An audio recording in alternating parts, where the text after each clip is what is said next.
So hey guys, welcome back to my channel. और आप लोगों ने बोला था कि यूजीसी नेट हिंदी साहित्य की सिलेबस अपलोड करने के लिए, तो आज मैं आप लोगों के लिए ये सिलेबस लेकर आई हूँ। आप जल्दी से अपने अपनी कॉपी पेन निकाल लें और इसको नोट कर लें और सिलेबस के अकॉर्डिंग आप पढ़ाई करें। उससे क्या होगा कि आपको भी पता रहेगा कि कितने यूनिट को में से किन किन टॉपिक को आपने ख़त्म कर लिया है और आपके पास अभी अच्छा खासा टाइम है। तो बेहतर होगा आप आराम से धीरे धीरे करके एक एक चीज़ को एक दिन में ख़त्म करते जाएँ। तो जैसे कि आप देख रहे हैं, विश्वविद्यालय अनुदान आयोग नेट ब्यूरो, विषय हिंदी है। इकाई 1 है हिंदी भाषा और उसका विकास। इसमें आपको हिंदी की ऐतिहासिक पृष्ठभूमि पढ़नी है, जिसमें आपको प्राचीन भारतीय आर्य भाषाएं, मध्यकालीन भारतीय आर्य भाषाएं, पाली, प्राकृत, शौर सेनी, अर्धमागधी, मागधी, अपभ्रंश और उनकी विशेषताएं, ये सारी चीज़ इसमें दिया हुआ है। आप अपना पॉज करके वीडियो को देख लीजिएगा। इसी में राष्ट्रभाषा हिंदी है और हिंदी का मानकीकरण, देवनागरी लिपि, ये सारी चीज़ें इसी में आ जाती है। फिर है इकाई 2 हिंदी साहित्य का इतिहास, जिसमें आपको हिंदी साहित्य का इतिहास दर्शन पढ़ना है, हिंदी साहित्य के इतिहास लेखन की पद्धति पढ़नी है और हिंदी साहित्य का काल विभाजन और नामकरण, जैसे ग्रियर्सन ने कैसे लिखा था, रामचंद्र शुक्ल जी ने कैसे इसका विभाजन किया और नामकरण दिया है, मिश्र बंधु जी ने कैसे दिया है। तो ये सारी चीज़ें आपको इसमें पढ़नी है। इसके साथ ही आपको विद्यापति को भी पढ़ना है, उनकी पदावली पढ़नी है, सिद्ध और नाथ साहित्य के बारे में पढ़ना है, मीर खुसरो के बारे में पढ़ना है। और ये मैं बता दूं कि आपको जितने भी यूनिट है सब में से आपको एटलीस्ट मतलब 5 से 10 क्वेश्चन, ऐसे तो फिक्स है 10-10 क्वेश्चन, लेकिन बहुत बार आपने देखा होगा एग्जाम में कि किसी से कम भी पूछते हैं। तो कम से कम आपको हर यूनिट से 5 क्वेश्चन तो मिनिमम पूछेंगे पूछेंगे, तो इसलिए आपको सबको करके जाना है। फिर उसी में हिंदी साहित्य की गद्य विद्याएं भी हैं, हिंदी उपन्यास है, हिंदी कहानी है, हिंदी नाटक है, हिंदी निबंध है और हिंदी आलोचना है। ये सारी चीज़ें आप लोग को पढ़ना है। इसमें ध्यान रखिए कि वर्ष 2000 तक ही पढ़ना है, 2000 के बाद नहीं पढ़ना है। वो 2000 के बाद जो है वो अभी समकालीन में आ जाती है। फिर इकाई 3 साहित्य शास्त्र, जिसमें काव्य के लक्षण, काव्य हेतु और काव्य प्रयोजन पढ़ना है। प्रमुख संप्रदाय और सिद्धांत, जिसमें रस, अलंकार, रीति, ध्वनि, वक्रोक्ति और औचित्य है। रस, निष्पत्ति, साधारणीकरण, प्लेटो के काव्य सिद्धांत, अरस्तु के, वर्ड्सवर्थ, कॉलरिज, ये सब बहुत इंपॉर्टेंट है। आप एक एक चीज़ करके, और आप अगर आपको लगता है कि आपको अपना नोट्स तो बनाना ही है, तो अगर आपके पास कोई बुक नहीं है तो आप नेट पे जाके एक बार आप अगर सर्च करोगे ना कि प्लेटो के काव्य सिद्धांत या अरस्तु के अनुकरण सिद्धांत, सब कुछ नेट पे खुल के आ जाएगा। और आपको जो चीज़ अच्छा लगता है, जहाँ से अच्छा लगता है, जिस भी टीचर की पढ़ाने की का आपको स्टाइल अच्छा लगता है, आप वहाँ से अपना नोट्स बना लीजिए। गूगल पे आप सर्च कीजिए, आपको मिल जाएगा आराम से। फिर है वैचारिक पृष्ठभूमि, इकाई 4 है, जहाँ से आपको भारतीय नवजागरण और स्वाधीनता आंदोलन की वैचारिक पृष्ठभूमि, हिंदी नवजागरण, खड़ी बोली आंदोलन, फोर्ट विलियम कॉलेज, भारतेंदु और हिंदी नवजागरण, महावीर प्रसाद द्विवेदी और हिंदी नवजागरण, गांधीवाद दर्शन, अंबेडकर दर्शन, लोहिया दर्शन। यहाँ से स्टेटमेंट वाला क्वेश्चन ज़्यादातर देखेंगे तो यहीं से पूछता है, वैचारिक पृष्ठभूमि से। और ये बहुत छोटा सा है, तो इसलिए आप इसको नोट कर लेंगे तो बहुत अच्छा रहेगा। आप एक बार में आप गांधीवादी दर्शन पढ़ लेंगे, अंबेडकर दर्शन, लोहिया दर्शन। आप नेट पे हर चीज़ को सर्च कीजिए, आपको सबके मतलब एक टॉपिक के आपको के ऊपर आपको 10-10, 20-20 चीज़ें मिल जाएंगी, आप आराम से वहाँ से नोट कर सकते हैं। फिर इकाई 5 में आता है हिंदी कविता, जिसमें आपको पृथ्वीराज रासो का रेवा तट पढ़ना है, अमीर खुसरो, खुसरो की पहली और मुकरिया पढ़नी है, विद्यापति की पदावली पद संख्या 1 से 25 तक पढ़नी है। फिर कबीर की पढ़नी है पद संख्या 160 से 209 तक। फिर जायसी की ग्रंथावली में नागमती वियोग खंड पढ़ना है, ये सब आपने पढ़ा भी है सेमेस्टर 2 में।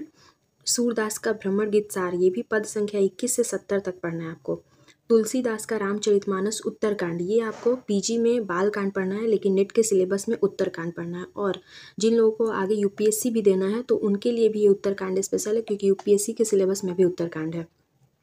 बिहारी सतसई, इसमें दोहा संख्या 1 से 50 तक पढ़ना है। घनानंद कवित्त संख्या 1 से 30 तक। मीरा प्रारंभ से 20 पद पढ़ना है। अयोध्या सिंह उपाध्याय हरि और प्रिय प्रवास भी पढ़ना है। मैथिली शरणगुप्त का भारती और साकेत, यहाँ से भी पढ़ना है आपको। यहाँ से क्वेश्चन बहुत डीप पूछता है, इसलिए आपको एक एक चीज़ करके अभी से पढ़ना होगा, क्योंकि सिलेबस आपका काफ़ी बड़ा है। जयशंकर प्रसाद का आंसू और कमायनी पढ़ना है। इस बार जैसे कमायनी का पूछा था, एक 2-3 पंक्तियाँ दी गई थी और बोला था कि ये कौन से सर्ग से है, तो वो श्रद्धा सर्ग से था, श्रद्धा ने मन्नू से ये कहा था। फिर है निराला, जूही की कली, जागो फिर एक बार, सरोज स्मृति, राम की शक्ति पूजा, ये सब अगर आपने क्लास किया है अगर यूनिवर्सिटी हिंदी डिपार्टमेंट से हैं तो आपको पता होगा कि राकेश सर ने बहुत अच्छे से इन सारी कविताओं को पढ़ाया। जैसे मैंने खुद पढ़ा सरोज स्मृति, राम की शक्ति पूजा, कुकुरमुत्ता, ये सब सर ने पढ़ाया, बहुत अच्छे से पढ़ाया है।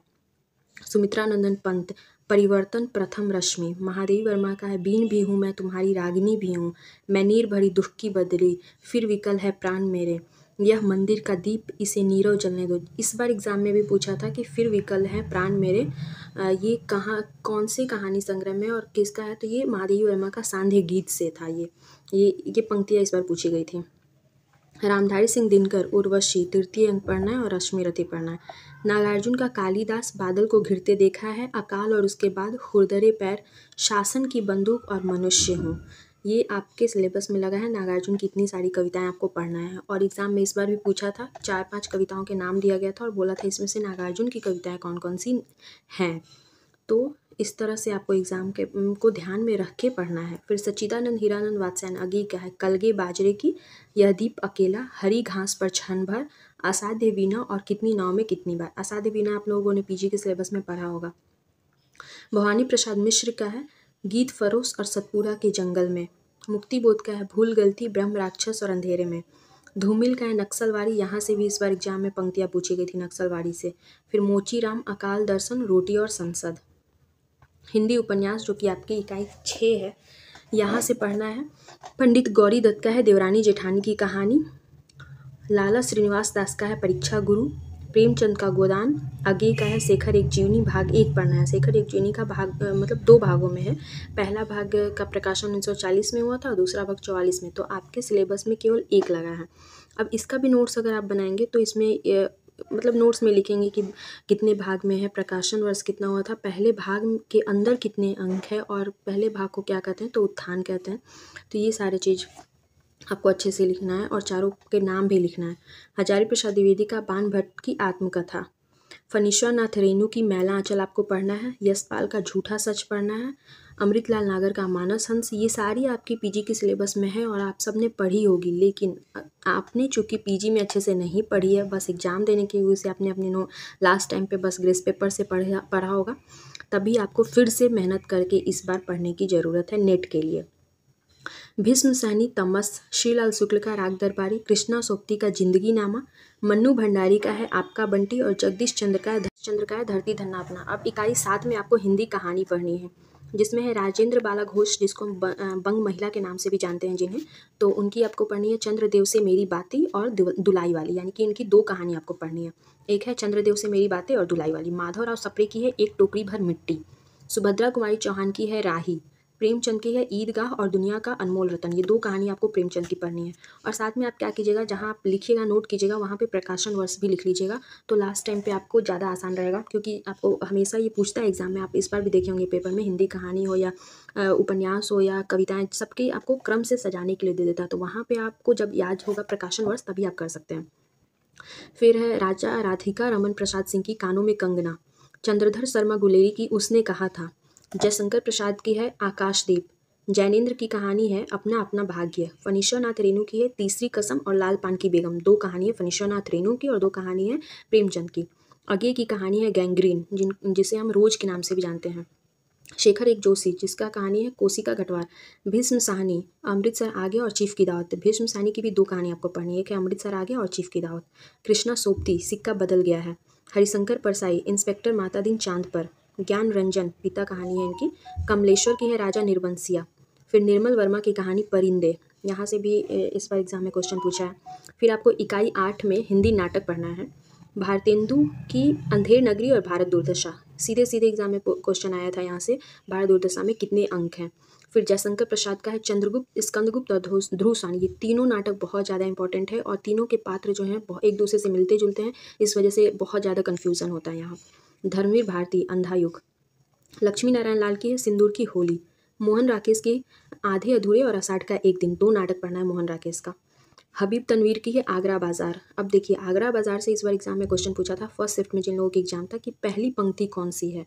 तो ये चीज़ आप 1 लाइनर अगर पढ़ेंगे तो आपको कभी पता नहीं चलेगा, इसके लिए आपको टेक्स्ट पढ़नी पड़ेगी। सर्वेश्वर दयाल सक्सेना की है बकरी नाटक। शंकर शेष की नाटक है एक और द्रोणाचार्य। और उपेंद्र नाथ अश्क की अंजो दीदी। मन्नू भंडारी का है महाभोज। इकाई 9 में आपको हिंदी निबंध है, जिसमें पढ़ना है भारतेंदु की दिल्ली दरबार दर्पण और भारतवर्ष की उन्नति कैसे हो सकती है। प्रताप नारायण मिश्र की है शिव मूर्ति। बालकृष्ण भट्ट की है शिव शंभू के चिट्ठे। रामचंद्र शुक्ल की कविता क्या है, ये निबंध है, ये चिंतामणि भाग 1 में संकलित है, इससे भी क्वेश्चन पूछता है। हजारी प्रसाद द्विवेदी की ये नाखून क्यों बढ़ते हैं, यहाँ से इस बार 2 क्वेश्चन था सेकंड शिफ्ट में। विद्यानिवास मिश्र मेरे राम का मुकुट भीग रहा है, इनकी पंक्तियों को भी सजाने के लिए इस बार एग्जाम में पूछा था। अध्यापक पूर्ण सिंह की मजदूरी और प्रेम। कुबेरनाथ राय की है उत्तरा फाल्गुनी के आसपास। विवेकी राय की है उठ जाग मुसाफिर। नामवर सिंह की है संस्कृति और सौंदर्य। इकाई 10 जो कि आपकी आखिरी यूनिट है नेट के लिए, जो है आत्मकथा, जीवनी तथा अन्य गतिविधियाँ। राम वृक्ष बेनीपुरी की माटी की मूर्ति।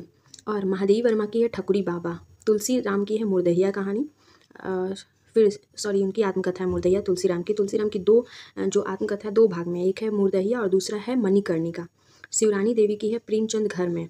मनु भंडारी की है एक कहानी यह भी, और विष्णु प्रभाकर का है आवारा मसीहा। तो ये टोटल आपके 10 यूनिट थे और 10 यूनिट में से 10-10 क्वेश्चन हर यूनिट से पूछता है। किसी से कम भी पूछ सकता है और किसी से ज़्यादा भी पूछ सकता है, लेकिन जो सिलेबस है उसके अकॉर्डिंग प्रत्येक यूनिट से 10-10 क्वेश्चन बनते हैं।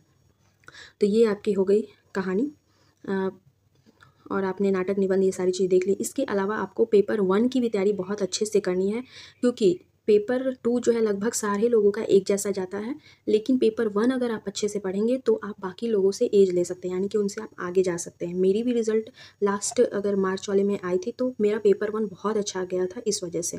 पेपर 1 में मुझे 34 क्वेश्चन मेरे सही हुए थे आउट ऑफ 50, जिसकी वजह से मैं नेट में मुझे हाईएस्ट मार्क्स मिले थे, मतलब नेट क्या, मैं JRF के करीब पहुंच गई थी।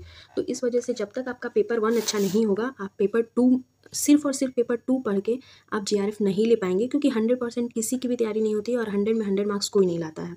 तो इसलिए आप इसको तो पढ़ेंगे ही, साथ में आपको पेपर 1 नहीं छोड़ना है, पेपर 1 से भी आपको साथ में लेके पढ़ाई करनी है।